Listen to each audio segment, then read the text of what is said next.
Hello, BookTube. Well, it's November 2nd. It's another back-to-back video here.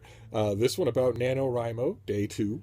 Uh, NaNoWriMo, of course, is National Novel Writing Month, where tens of thousands of people get together from all over the world to write a novel in the month of November. 50,000 words by the time November is over, which boils down to 1,667 words per day minimum to get it done.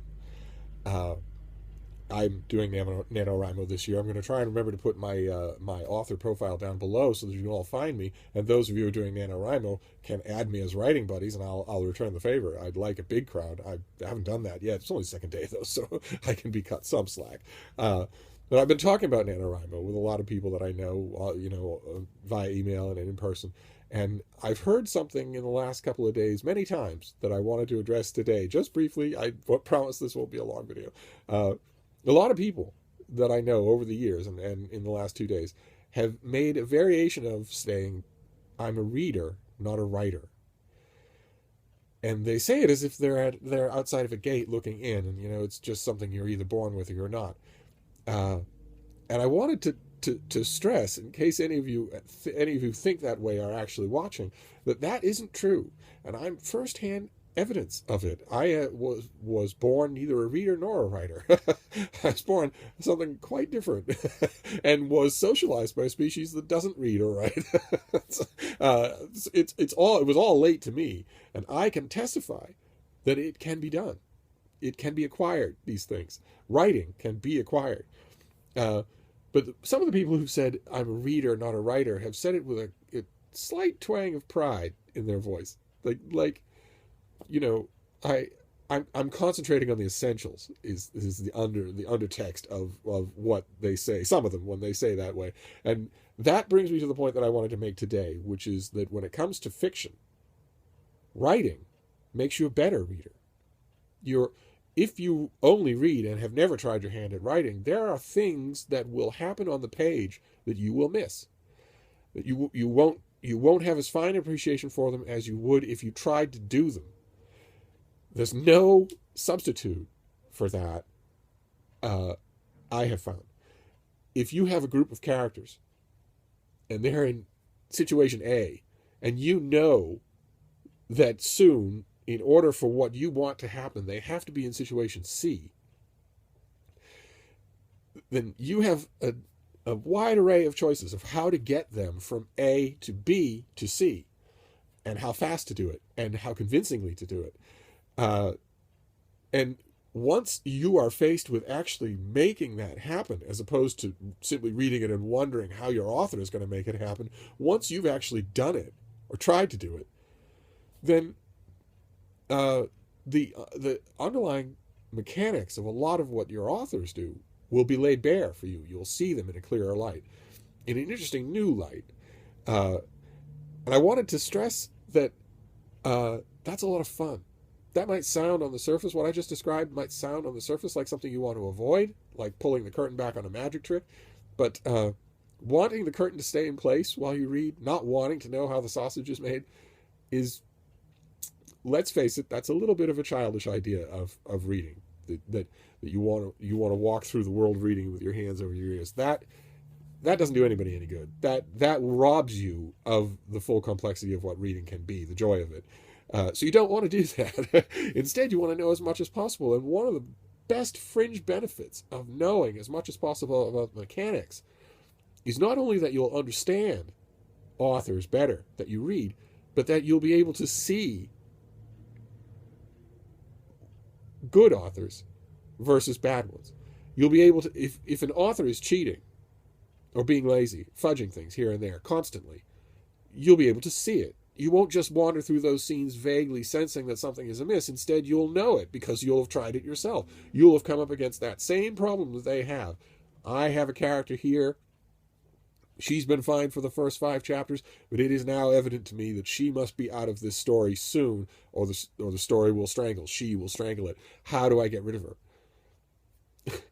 That happens. And if you've done it, if you've encountered it, then you've got to the point, right to the precipice, and you've said, well, I could have a piano fall on her. No, I don't want to do that. That's lazy. And then all of a sudden, Once you've reached that point and made that lonely decision late at night and said, no, I've got to come up with something, but not that. And it doesn't have to be a character dying, but you know what I mean.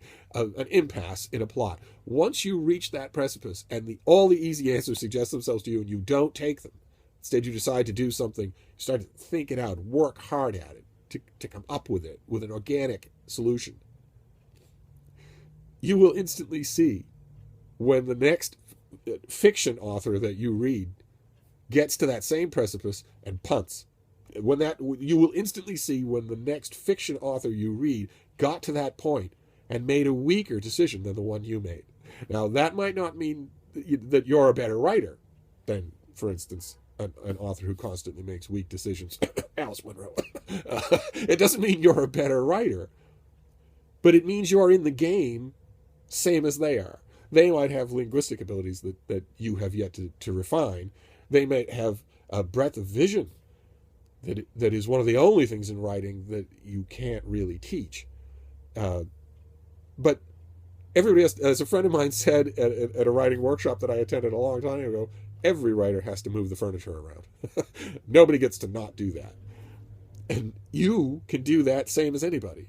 In fact, when you write a long narrative, for instance, 50,000 words, you have to do it. You have to move the furniture around. You have to get people from A to B to C. And once you start doing that, well, there's no magic trick that separates you doing that from J.M. Cutsey doing that. It's the same moving furniture. Everybody has to do it. And once you do it, well, then you know what it's like. Then you too are sitting on the bus as it crosses the city, staring out the window, and instead of staring at your phone or grousing about work in your mind or your mind just off, instead you're staring out the window wondering how you're going to get this to happen in this narrative that you're writing. How am I going to get this to happen? This character has to go. How am I going to do that? Or do they have to go? Is there a way that I can subvert their own subverting of my story? You find yourself out and about and at home working those things out. And I have to tell you, once you start doing that, it's every bit as addictive as reading. In the ideal circumstances, in the right, responsible circumstances, it will never supplant reading, although plenty of times it does. Plenty of authors, they will either admit it in interviews or in interviews with them later in their careers, you can easily tell they don't read anymore.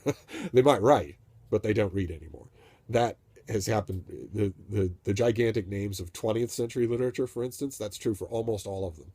I count on the fingers of one hand the number of famous authors, novelists in the 20th century who continued actively reading throughout their life.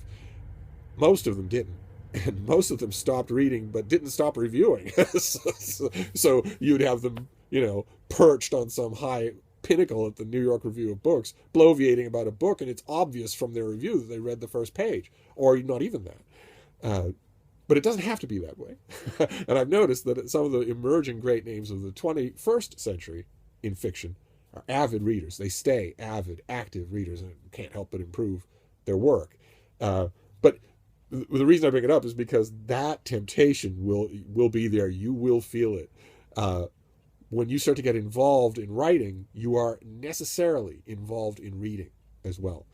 And it makes you a better reader, more sensitive, more discerning, and also less romantic, because you're watching this author hit the same kind of heavy terrain that you hit just this morning.